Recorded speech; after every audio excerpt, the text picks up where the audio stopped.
Alright, next we're going to remove the Sear assembly, the Sear spring, and the hammer strut that's hiding in here. In order to do that, you actually have to remove this C-clip and push this pin out and then hammer this pin out. This C-clip's a little tricky to take out. I'm going to try my best to remove it.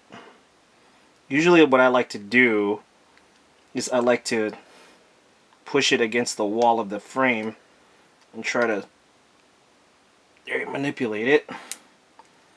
If that doesn't work, if I can fit my screwdriver in here or something sharp and just push, there you go, I got it loose. Then I could usually just manipulate the C-clip out of the way. See that right there? See that opening? So now I can put my screwdriver in there, just push it out. Just like that. Okay.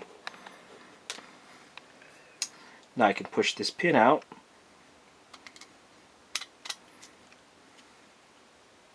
Like that.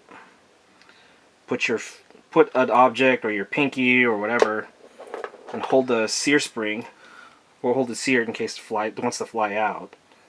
Pull the pin out. And then turn the frame upside down. There. The hammer strut, the Sear spring, and the Sear itself are removed from the pistol.